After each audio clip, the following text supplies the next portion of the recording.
సమ్మక్క సారక్క జాతర అనగానే ఠక్కును గుర్తొచ్చేది మేడారం.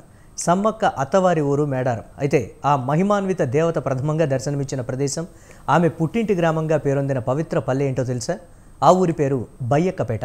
1942కు ముందు సమ్మక్క స్వగ్రామంగా పిలువబడే బయ్యక్కపేటలో ఆదివాసీ పద్ధతిలో సమ్మక్క తల్లి జాతర నిర్వహించేవారు. అయితే అనంతర కాలంలో చందా వంశస్థులు, సిద్ధబోయిన వంశస్థులు మేడారంలో జాతర నిర్వహించాలనే నిర్ణయానికి వచ్చారు.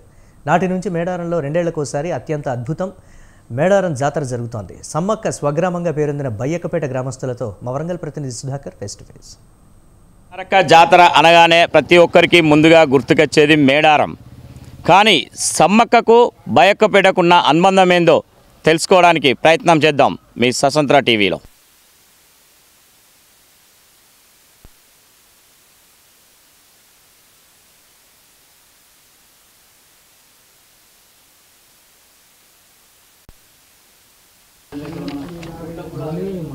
ఇక్కడ పూజా సామాగ్రి ప్రత్యేక పూజలను చందావంశీస్తులు నిర్వహిస్తూ ఉంటారు. మనతో పాటు చందావంశానికి సంబంధించినటువంటి రఘుపతి గారు ఉన్నారు. ఈ ఆలయ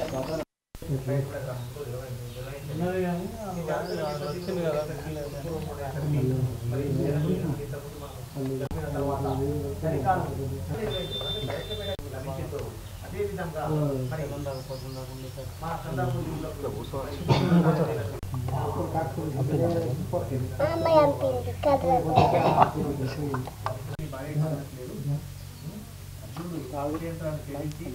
తీసుకొని వచ్చిన తర్వాత మాకు పండు దొరికిందంటే దాన్ని 5 మనసు 5 తెలియజేస్తున్నారు. అసలు అయినప్పటికీ కూడా మరి ఆహారం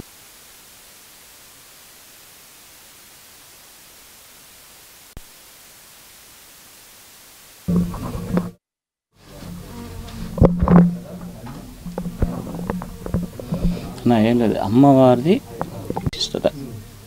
మీరు అమ్మవారికి ఏ రకంగా పూజలు నిర్వహిస్తారు ఇక్కడ అంతే. వనదేవత సమ్మక్క పుట్టిన ప్రాంతం బయ్యక్కపేట. ఈ యొక్క బయ్యక్కపేటలో పుట్టి పెరిగిన ప్రాంతం ఈ యొక్క ఏరియా ఉంది. ఇప్పుడు ఈ యొక్క ఏరియాలో ఉన్నాం. ఇక్కడ నుంచి కూడా జలకలబాయి కూడా ఉంటుంది. జలకలబాయి కూడా ఇక్కడ నుంచి సుమారు 4 కిలోమీటర్ల దూరంలో జలకలబాయి ఉంది.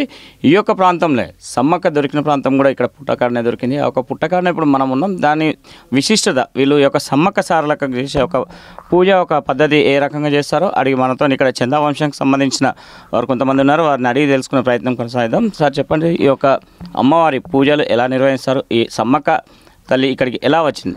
సమ్మక్క సారలమ్మ జాతర మేడారము అనేది ఇప్పుడు ప్రస్తుతం జరుగుతున్నటువంటి ప్రదేశము. దానికి పుట్టుపూర్వము అంటే ఆ జాతర బయ్యక్కపేట గ్రామంలోనే, అంటే సుమారుగా 1942వ సంవత్సరము వరకు ఈ బయ్యక్కపేట గ్రామంలోనే జరిగినది.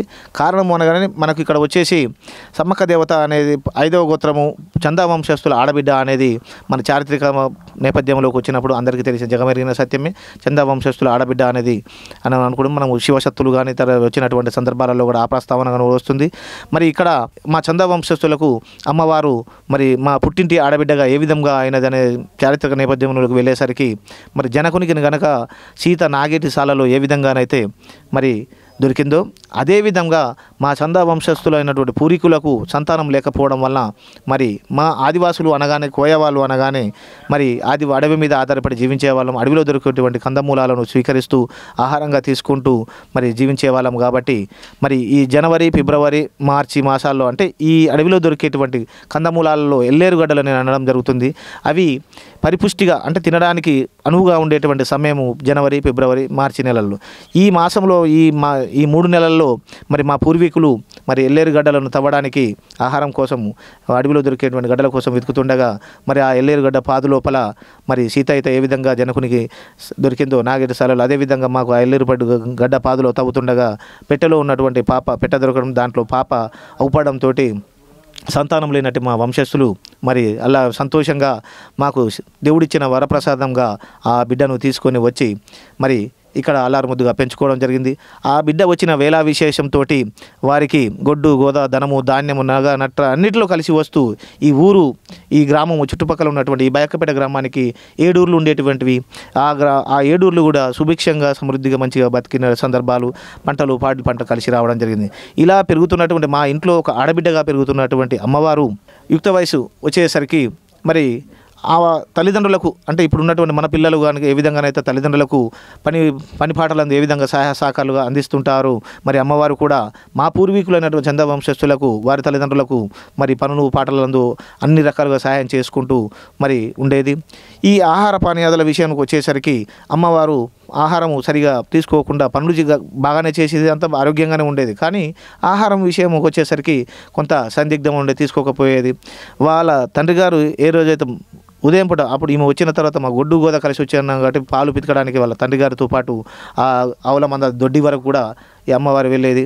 అక్కడికి వెళ్ళిన తర్వాత ఆ ఆవుల మందలో ఉన్నటువంటి బలిష్టంగా మంచిగా ఉన్నటువంటి ఆవు దూడను చూసి నాకు అది కావాలని వాళ్ళ తండ్రి గారిని అడగడంతో, మీకు ఎందుకమ్మా ఇప్పుడు తీసుకొని నువ్వేం చేస్తావు, మరి నువ్వు పెళ్లి చేసేటప్పుడు అత్తగారింటికి పంపేటప్పుడు కట్న కానుకల కింద నగా నట్రతో పాటు ఈ గొడ్డు గోద అన్నింటినీ మేము పంపిస్తాం కదా అత్తగారింటికి, ఇప్పుడు తీసుకొని ఏం చేస్తా, లేదు నాన్న నాకు అది కావాలి అనడంతో ఆ రోజు సాయంత్రము అందరూ అంటే అన్నపానాదులు ముగించుకొని పడుకున్న తర్వాత మరి మొదటి జాము, ఇప్పుడు మనం కాలమని 1 గంట 2 గంటలని అంటున్నాము, మరి నడిరేయి దాటి మొదటి జాము కాగానే అమ్మవారు నిద్ర మేల్కొని మరి ఊరి పొలిమేర ఇప్పుడైతే మనం జలకంబావి అని చెప్పుకుంటూ అక్కడ మనం ఏదైతే చెప్పుకున్నామో ఆ పొలిమేర, ఇప్పుడు అడవి అప్పుడు చాలా ఎక్కువగా ఉండేది, ఇప్పుడు కొంత తగ్గిపోయినది. ఆ పొలిమేర వరకు పాపరూపము, తర్వాత ఆ పొలిమేర దాటగానే ఇప్పుడు అమ్మవారి వాహనంగా మనం మేడారంలో కానీ ఎక్కడైనా పులి రూపాన్ని చూపిస్తున్నాము అంటే ఆ పెద్ద పులి అవతారాన్ని ఎత్తి ఆ పొలిమేర దాటి వచ్చి ఆవుల మంద ఉన్నటువంటి ఆ దొడ్డి మీద పడేసి ఒకటేసారి ఆ తండ్రిని ఆ రోజు ఏదైతే కావాలని అడిగిందో ఆ లేగదూడను మాత్రమే తీసుకొని మళ్ళీ పట్టుకొని వెళ్ళి ఆహారంగా భుజించి మళ్ళీ వచ్చి పొలిమేర వరకు వచ్చి పాపరూపం ధరించుకొచ్చి ఇంట్లో పడుకునేది. ఇలా జరుగుతున్నటువంటి క్రమం లోపల మరి అన్నదమ్ములకు ఇటు తల్లిదండ్రులకు అనుమానం రావడం జరిగినది. ఏ రోజైతే పాప నాకు ఆ లేగదూడ కావాలని అడుగుతుందో ఆ రోజు రాత్రి ఆ లేగదూడ మాయం కావడం, ఇటు ఆహారం విషయంలోకి వచ్చేసరికి సరిగా తినకపోవడము, రోజుల తడబడి మరి ఆకలితో పస్తులు ఉండడము, దీని అంతటికి కారణం ఏదో ఉన్నదని తెలుసుకున్నట్టు ఒకరోజు గమనించేసరికి అమ్మవారు పొలిమేర దాటగానే పెద్ద పులి అవతారం ఎత్తి వచ్చి ఇట్లా తీసుకున్న అప్పుడు గమనించేసరికి దీనికి నేపథ్యం వచ్చేసి మళ్ళీ మహాభారతం కూడా ఇక్కడ దీనికి మా సమ్మక్క దేవతకును మహాభారతానికి ఇక్కడ లింకు అనేది ఉండడం జరిగినది. మరి లక్క గృహం లోపల పాండవులను దహనం చేసి చంపుదామని అన్న సందర్భం లోపల తప్పించుకున్నటువంటి పాండవులు అచ్చటి నుంచి ద్వారకకు వెళ్ళి శ్రీకృష్ణుని దగ్గర ఆశ్రయం పొందినప్పుడు మరి శ్రీకృష్ణుడు వాళ్ళని సాదరంగా ఆహ్వానించి ఆ రోజు భోజనాలను ఏర్పాటు చేసిన క్రమం లోపల మరి పాండవులు శ్రీకృష్ణుడు కూర్చొని భోజనం చేస్తున్న సందర్భంలో వడ్డిస్తున్న క్రమం లోపల ద్రౌపది శ్రీకృష్ణునికి సైగ చేయడం జరిగినది. అంటే మీరు ఆహారం తీసుకుంటున్నారు, మీరు కడుపు నింపుకుంటున్నారు, కానీ మరి నా పరిస్థితి ఏంటి అని ద్రౌపది అడగడంతో అప్పుడు శ్రీకృష్ణుడు దానికి ఇంకా సమయం ఉంది, తొందరపడకు అని చెప్పి సైగ చేయడంతో అంటే మహాభారత యుద్ధంలో 18 అక్షయమునీల సైన్యము అంటే ఆ రక్తము తాగితేనే కానీ నీ ఆకలి తీరుతుంది, దానికి ఇంకా చాలా టైం ఉన్నది కాబట్టి నువ్వు ఆగమని చెప్పి శ్రీకృష్ణుడు సైగ ద్వారా చేయడంతో అప్పుడు గమనించినటువంటి భీముడు, అరే మాకు 5గురికి సంబంధించిన మేము 5గురం భర్తలము, ద్రౌపది మా భార్య కదా, మరి వాళ్ళిద్దరికి అన్నదమ్ముల వర్షం ఉంటుంది కాబట్టి వీళ్ళిద్దరి మధ్యలో ఏమిటి సైగలు చేసుకుంటున్నారు అనేది అర్థం కాక అనుమానం వచ్చి అందరూ వెళ్ళి పడుకున్న తర్వాత భీముడు శ్రీకృష్ణుని దగ్గరికి వెళ్ళి, బావా మరి అర్జునుడు మత్స్యయంత్రాన్ని చేసించి ద్రుపదరాజు కుమార్తె అయిన ద్రౌపదిని స్వయంవరంలో గెలుచుకొని రావడంతో అమ్మ దగ్గరికి వెళ్ళి, అమ్మ మేము పండు దొరికింది తీసుకొచ్చాము అని అంటే 5గురు పంచుకోమనడంతో మేము 5గురం పెళ్లి చేసుకోవడం జరిగింది. కానీ మరి మాకు భార్య ద్రౌపది అయితే మరి మీరిద్దరు అన్నది భోజనం చేసేటప్పుడు ఎందుకు మీరు సైగలు చేసుకుంటారు, ఏంటి దాని అర్థం ఏంటి అని అనేటప్పుడు అప్పుడు శ్రీకృష్ణుడు చెప్పడం జరుగుతుంది, ద్రౌపది ఎవరు అనుకుంటున్నావు, మీ భార్యని నువ్వు అనుకుంటున్నావు, ఈరోజు నిద్రపోకుండా గమనించు, ఏం జరుగుతుందో తెల్లారి వచ్చి నాకు చెప్పు, కానీ ఎట్టి పరిస్థితుల్లో ఆమెకు ఎదురుగా మాత్రం అగుపడితే మాత్రం రహస్యం చెప్పిన నాకు చూసిన నీవు ఇద్దరము బతకం.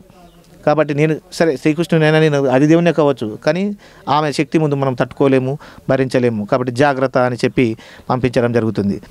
ఇది చందవంశస్థులు చెప్పేది. మొత్తం మీద చూస్తే 5 గోత్రనామాలు ఉంటాయి. ఈ 5 గోత్రనామాల ప్రకారంగా వీళ్ళు పూజలు పునస్కారాలు నిర్వహించడం జరుగుతుంది. అదే కాకుండా అమ్మవారికి సంవత్సరం పొడుగుతంగా ఉన్న 12 మాసాలు ఉంటాయి. ఈ యొక్క 12 మాసాలలో వచ్చే ప్రతి ఒక్క మాసానికి సంబంధించి ఒక్కొక్క పండుగ పేరు మీద ఈ యొక్క అమ్మవారికి సమ్మక్క తల్లికి ఒక ప్రతి నెలకు ఒక అమ్మవారి పేరు మీద పండుగలు నిర్వహించడం జరుగుతుంది. అదే కాకుండా ఈ యొక్క చంద వంశస్థులే కాకుండా సిద్ధబేన వంశస్థులు ఇద్దరు కలిసి ఇక్కడ సమ్మక్క సారక్క మేడారం జాతరలో భారీ ఎత్తున ఒక జాతర నిర్వహించడం జరుగుతుంది. సమ్మక్క సారక్క జాతర అనగానే ప్రతి ఒక్కరికి ముందుగా